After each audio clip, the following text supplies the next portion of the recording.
A Real Bus está de volta à estrada. Uma volta responsável e controlada, seguindo todo o protocolo de higiene recomendado pelas autoridades de saúde. Uso obrigatório de máscaras, álcool em gel para todos, higienização completa dos ônibus e renovação do ar a cada minuto durante o trajeto. Se o seu destino for João Pessoa, Campina Grande, São João do Cariri, Serra Branca, Sumé, Monteiro, São José dos Cordeiros ou São Sebastião do Umbuzeiro, conte com a gente. Mesmo em tempos desafiadores, o compromisso da Real Bus é com a sua satisfação. Olá, telespectador do Opção para a Vida. Estamos iniciando o primeiro programa do ano novo que Deus está nos presenteando.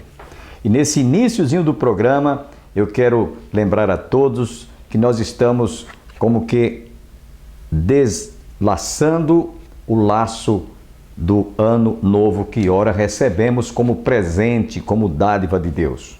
Sabe, quando vai se inaugurar uma firma, uma loja comercial, uma casa comercial, se tem o corte simbólico da fita inaugural, é assim que nós vemos o ano de 2021. Primeiro programa Opção para a Vida, nesta manhã eu chamo a sua atenção para um versículo que está lá no livro de Provérbios, capítulo 16, versículo 1, que diz: o coração do homem pode fazer planos, projetos, mas a resposta certa vem dos lábios do Senhor. Quantos de nós, no fim do ano retrasado para o começo do ano passado, fizemos planos, fizemos projetos, sonhamos, fizemos, enfim, aquilo que todos nós, na passagem de um ano velho para um ano novo, projetamos. Na área econômica, na área familiar, viagens, mas tudo deu errado. Por conta dessa doença, os planos todos foram desmanchados, todos desfeitos. Ficamos confinados, ficamos enclausurados em nossas casas, muitos foram infectados, muitos perderam a vida, muitos perderam o emprego, enfim, foi um ano turbulento, um ano realmente cheio de atropelos. Mas, mesmo assim, embora tenhamos sido sabedores que o ano de 2021, que ora iniciamos, não será diferente. Será um ano difícil, mas lembremos-nos, Provérbios capítulo 16, versículo 1, como nos diz: o coração do homem pode fazer planos, mas a resposta certa vem dos lábios do Senhor. Lá no verso 30, o último versículo deste capítulo, nos diz que do Senhor procede todas as decisões. E embora saibamos que vamos ter um ano difícil, lembremos do que nos diz a palavra de Deus: se Deus é por nós, quem será contra nós? É assim que nós iniciamos o programa Opção para a Vida. E nós vamos iniciar este primeiro programa invocando a bênção do Pai, do Filho e do Espírito Santo sobre a nossa vida, sobre a nossa família, sobre a nossa nação e sobre todos os países do mundo que estão vivendo esse momento tão cruel, que tem trazido e ceifado dezenas, centenas e milhares de pessoas em todo o mundo. Oremos, portanto, nesse primeiro programa, pedindo que Deus nos proteja, nos guarde e nos livre desse mal. Pai, queremos te agradecer, porque a tua palavra nos diz que todas as coisas cooperam, corroboram para o bem daqueles que amam a Deus e andam segundo os teus propósitos e desígnios.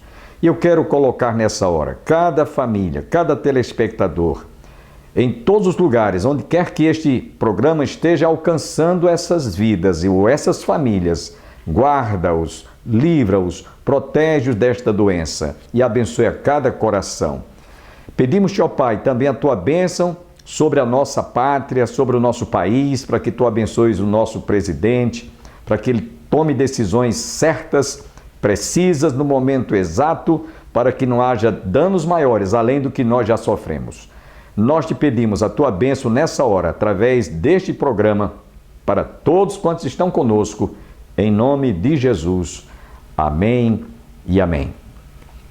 Jesus, o príncipe da paz, é o único que pode nos dar realmente controle, nos dar coragem, encher o nosso coração de esperança para que nós possamos superar todas as dificuldades, todas as crises, todos os conflitos em todos os segmentos da sociedade. Se Deus é por nós, repetimos, quem será contra nós? No programa de hoje nós vamos estar ouvindo a primeira parte de uma mensagem que nós ministramos em nossa igreja sobre Atos do Espírito Santo, na área missiológica. Vamos estar falando hoje a primeira parte. Você também ainda ouvirá no bloco seguinte o reverendo Hernandes Dias Lopes, da letra à palavra, falando sobre o tema Deus existe e Ele quer que você o conheça. Você precisa conhecê-lo. Ele está vivo, Ele está presente em nossas vidas. E no finalzinho do nosso programa, vamos estar ouvindo mais uma vez o cantor e pastor Luiz de Carvalho, trazendo aquela música tão bela, tão inspirada, Paz no Vale. Este mundo tenebroso precisa conhecer que Jesus, o príncipe da paz, está pronto para nos dar essa paz, a sua paz, como ele mesmo disse, deixe-vos a minha paz vos dou, não vos la dou como o mundo a dá, não se turbe o vosso coração e nem se atemorize. Fiquemos, portanto, com a primeira parte dessa mensagem sobre a obra do Espírito Santo na área missiológica.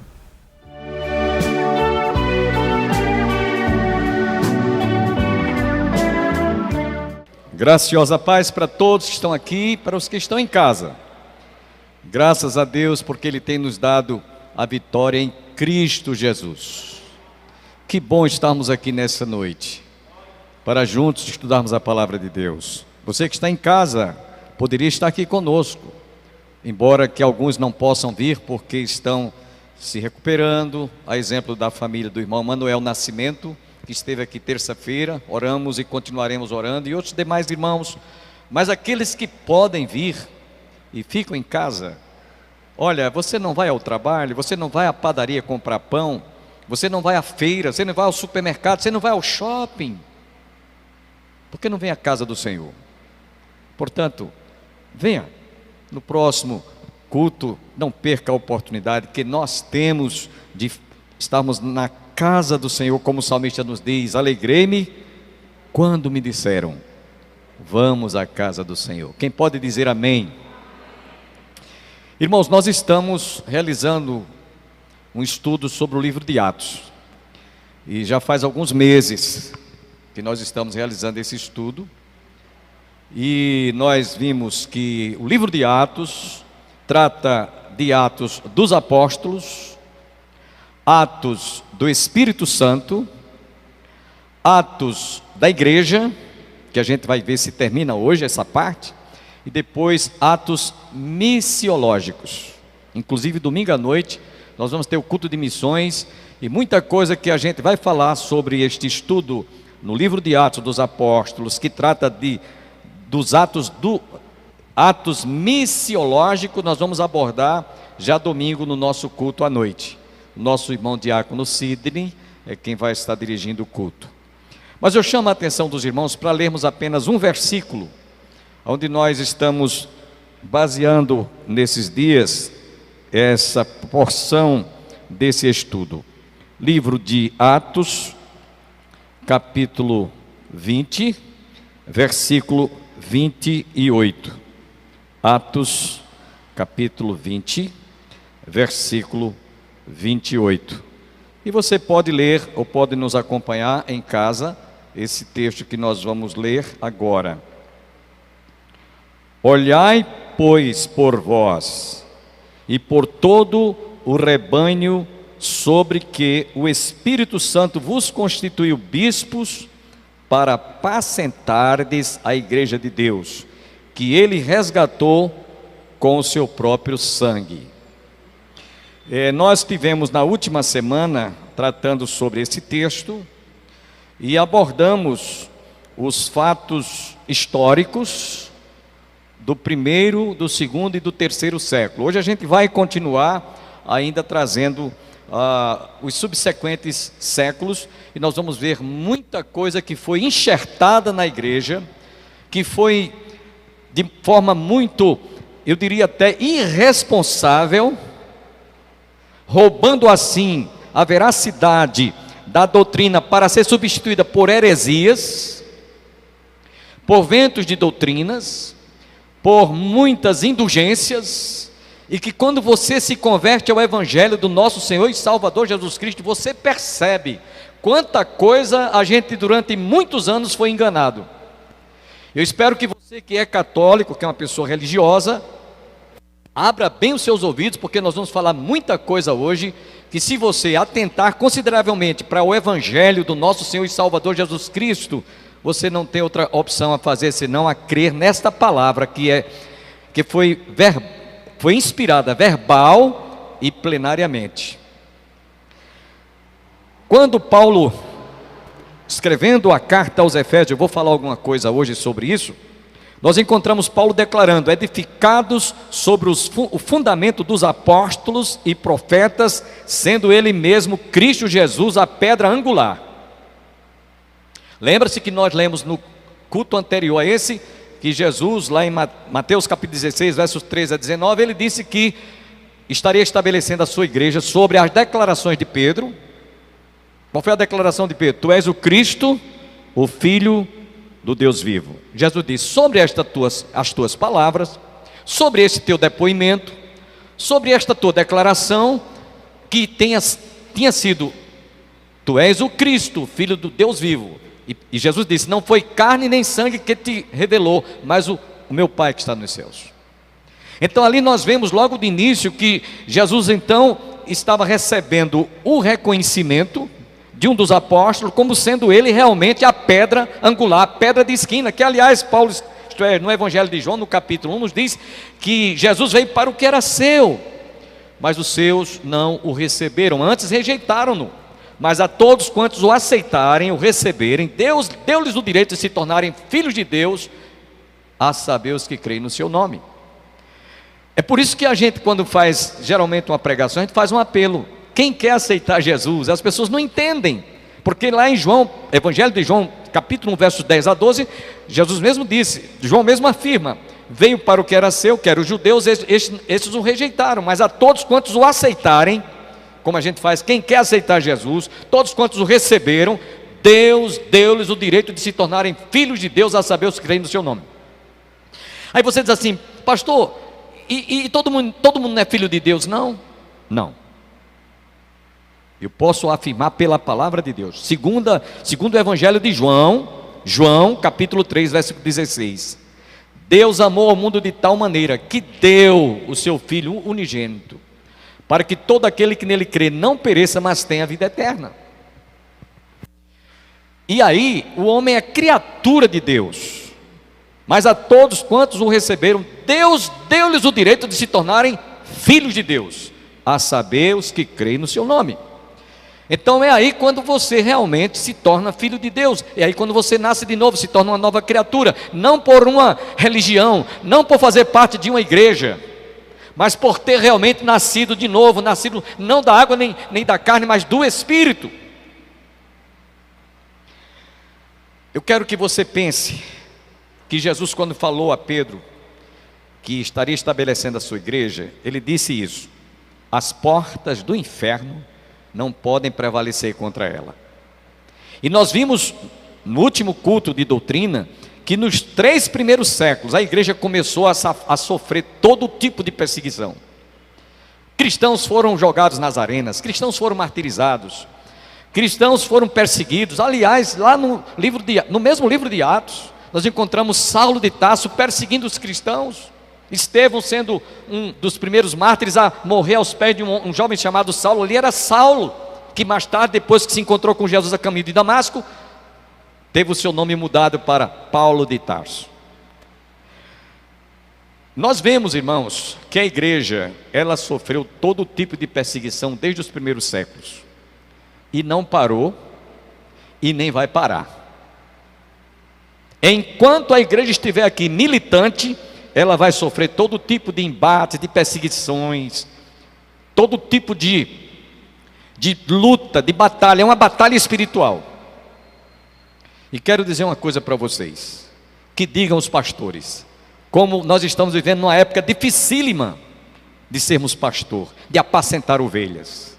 Nós estamos vivendo numa das épocas mais difíceis, podemos dizer, dessa história, porque embora tenhamos liberdade, mas a gente sofre todo tipo de luta, todo tipo de embate. Estão assistindo agora mesmo decretos que estão sendo, por causa dessa doença, estabelecido para redução do número de pessoas que podem participar de um culto dentro de um santuário. Em outras regiões nós vemos cristãos sendo torturados, cabeças decepadas, sem ter liberdade de expressão religiosa, como no Dragão Vermelho, onde para a pessoa ter o que comer, se negar Jesus, vai ter o pão nosso de cada dia, porém se não negar, não vai receber o pão, nem ter sobre a mesa o que comer. Isso é perseguição. A igreja, meus irmãos, ela sofreu desde o ano 81, nós vimos isso, depois de Cristo.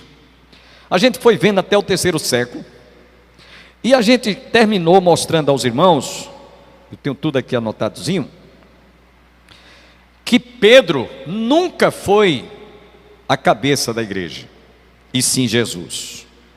No texto que nós lemos, observe que aqui o autor Lucas, da carta, do livro de Atos, ele diz no verso 28, olhai por vós, pois por vós e por todo o rebanho sobre que o Espírito Santo vos constituiu bispos para apacentardes a igreja de Deus, que ele resgatou com o seu próprio sangue. De sorte que Jesus estabeleceu a igreja, reuniu 12 apóstolos para assessorá-lo, e foi com aqueles 12 apóstolos que ele deu início a uma obra inacabável, porque a igreja está até hoje enfrentando todo tipo de lutas e provações e perseguições, mas ela não tem recuado, as portas continuam abertas, mesmo sofrendo pressão, mesmo sofrendo perseguições, cristãos sem ter a liberdade sequer de ter um exemplar da Bíblia, mas eles estão com suas mentes e os seus corações abertos para ouvir a palavra de Deus. Nós vamos ver a partir de agora o que foi que aconteceu e que desencadeou para que a igreja, no século XVI, em 1517, já dentro do século próximo, se aproximando do século XVI, a igreja teve que fazer ou passar por uma reforma. Pasmem o que vocês vão ouvir agora. Isso que eu vou falar é história. Não sou eu que estou inventando. Se você consultar qualquer livro, você vai ver isso. De onde surgiu, por favor, você que é católico, abra bem os ouvidos agora para ouvir. De onde surgiu os dogmas e as inovações dentro da história cronológica da igreja? Onde surgiu? De onde partiu isso? Eu posso afirmar que só não foi da palavra de Deus. Porque há muita incoerência, há muita contradição, há muita coisa que não está registrada nas Escrituras Sagradas, e as pessoas estão defendendo, acreditando, achando que o que é errado está certo, o que é certo está errado. Não é bem assim. Vamos começar, portanto, a fazer aqui várias citações, e isso é história. No ano 310, começou a vida monástica por Antônio de Alexandria, lá no Egito. Mas esses primeiros monges procuravam no trabalho comum que faziam o seu próprio sustento. A própria palavra de Deus nos diz que digno é o trabalhador do seu salário. Digno é o trabalhador do seu salário. Não debulhe a boca do animal, do boi enquanto ele debulha. Não feche. Digno é o trabalhador do seu salário. Tudo bem, até aqui tudo bem, mas esse sustento aqui, irmãos, era dispensado àqueles monges que não tinham compromisso com a palavra. Eles não estavam nem aí com a palavra. Eles estavam mais visando quanto é que eles iam receber, qual o salário, quanto é que eles iam ganhar. Quanto a eles defenderem a veracidade das Escrituras Sagradas, eles não estavam nem aí. No ano 370, depois de Cristo, viu? Principia o uso dos altares e velas pelo fim do 3º século. O culto dos santos foi introduzido por Basílio de Cesareia e Gregório Naziazeno. Também apareceu pela primeira vez o uso do incenso e tiribulo na igreja, pela influência dos prosélitos vindos do paganismo.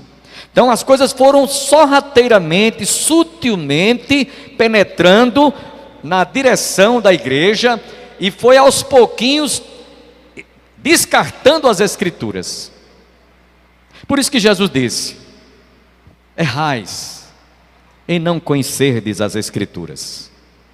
Examinai as Escrituras sagradas, porque julgais haver nelas a vida eterna, disse Jesus, e são elas mesmas que de mim testificam.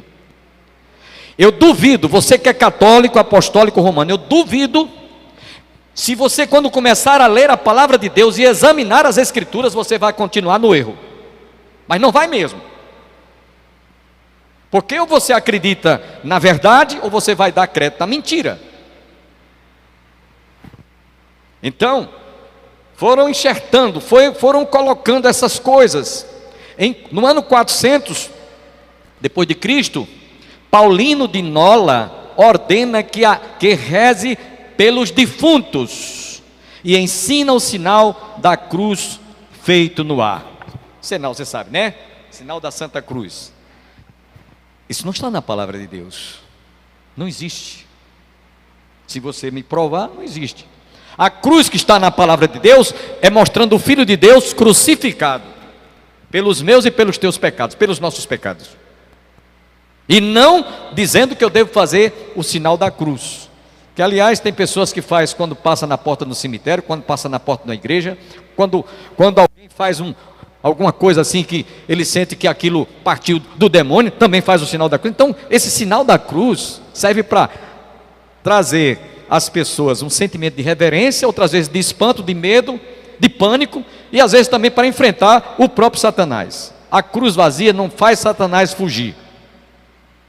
É o túmulo vazio. O túmulo vazio. Porque se você olhar, Jesus não está crucificado. Se você for no túmulo, está vazio.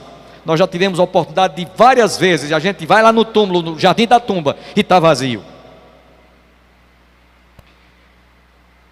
Então foram criando coisas. No ano 590, Gregório o Grande origina o purgatório. Ah, meu Deus! Purgatório! Onde tem isso na Bíblia? Me prove. Você está ouvindo verdades que você não pode negar, porque basta você examinar as Escrituras. Eu quisera ter tempo aqui para falar sobre a história do rico e Lázaro. Dois homens, um morreu, foi para o céu, outro para o Hades. E o que estava lá no Hades teve uma visão do que estava no céu, no seio de Abraão. Ele disse: pai Abraão, manda Lázaro, porque eu estou atormentado nessa chama, tocar com o seu dedo na minha boca, para que se refresque a minha alma, porque eu estou atormentado nessas chamas. E ele ouviu: filho, lembra-te que na vila tivesse bens e Lázaro igualmente mares, agora esse está consolado e estou em tormento, e além do mais há um grande abismo entre nós e vós, de sorte que os que quiserem passar daqui para vós não podem. Você precisa de crer nisso. Entre o céu e o inferno não tem um meio termo, não tem purgatório em canto nenhum.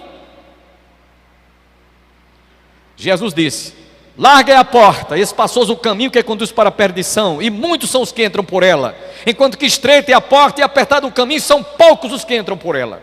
Por isso que Jesus, certa ocasião, ele disse: não temais, ó pequenino rebanho. Esse lugar chamado purgatório, ele rouba a cena do sacrifício, do sangue de Jesus, que nos purifica de todo o pecado. Engana as pessoas, porque as pessoas ficam acreditando num pseudo lugar chamado purgatório e leva a vida sempre como um pecador perdido, e vai morrer perdido, não tem purgatório em canto nenhum. No ano 607, o assassino imperador Pocas dá ao bispo de Roma o direito de primazia universal sobre a cristandade depois do segundo concílio de Constantinopla. Eles mesmo foram criando, eles mesmo foram estabelecendo normas, princípios, para que a igreja pudesse se reger. Não era mais sobre a doutrina dos apóstolos.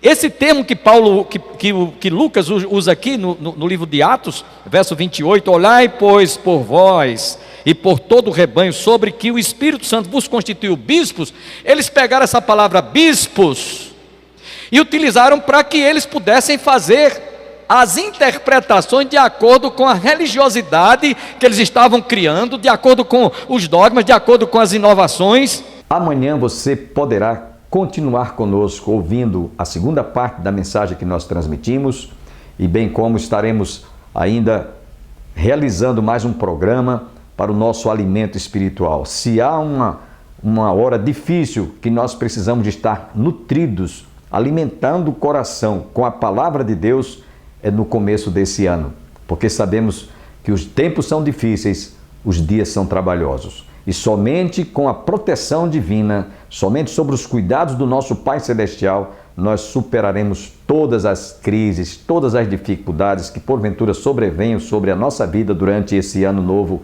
que ora recebemos. Que todos fiquem com Deus. Um forte abraço virtual e um aperto de mão caloroso e até amanhã.